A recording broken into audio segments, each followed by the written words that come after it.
there are things that you could have done, like in this section particular. Actually, by the way, I really like this piece. Just this is a very Oh, colorful piece and really well. I mean, really well. I mean, I know you said you only started composing like a few years ago, and so it's impressive that you're writing like at this kind of level already. Like this is very mature writing. So hats off to that.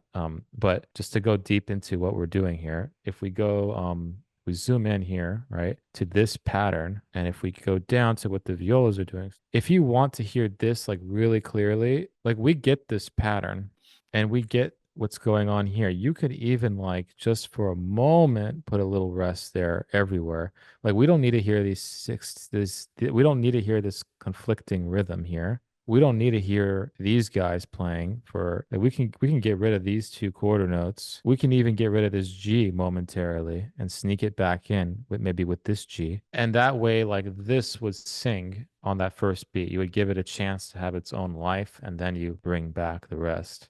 And you can do the same thing here, and then you create like this kind of miniature tension of silence in the orchestra and these runs in the viola. What do you think? I mean, I think there are like really interesting ideas. Then my question will be how I will know when, in this case, like when to stop. Because I think like this material is like trying to continue with the things that were happening like before, and to have like certain logic of what is happening. So when can I avoid to just stop like the pattern?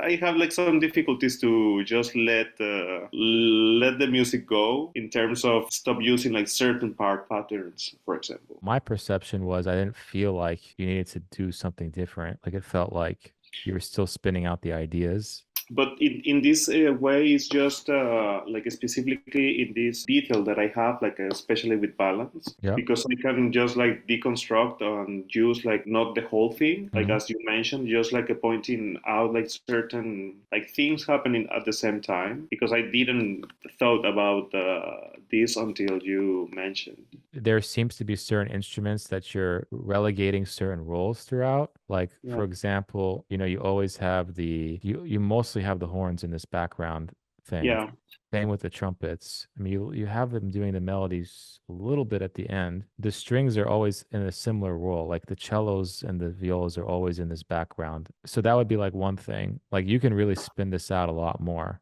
than what you have. Like I wouldn't say that you have to go to like this material at letter five. Like it looks so different. Just looking at, we didn't get to this part, but I can already tell. Like once we get here, it's going to be a lot different. That's another thing, Abraham. It's really hard to judge in a short amount of time feedback on it. That's why I always say works in progress are better for these small windows because you have so much music here. It's hard to like give you like a definite, okay, you should be doing this now. What do I know? I just saw this right now. I can give you my feedback on these couple of minutes and how I okay. feel about that. But how should it spin out on a larger form? That's more difficult to decipher. Is this going to get played at all, or is this what's the plan for this? Like, when did you finish it? Well, I'm working on it. I need to find like the subsidy, the right subsidies and like the money to make it happen. That sounds great. I mean, orchestrationally, I'm like looking at it as closely as I can, and I don't really see like really any issues so far. I would just kind of be careful. Like I really like this is just me. I don't like 6/4 bars. I would have just changed this whole thing. This whole thing could have been 4/4 and 2/4. Things like that. I would in an orchestra piece, I would not have fives and sixes. I've done it so many times and I regretted it every time. I always think this is the time where I'm gonna have my five, sixes, and sevens. It's always a mess. I'm always like, I should have just stuck to my twos, threes, and fours. Yeah.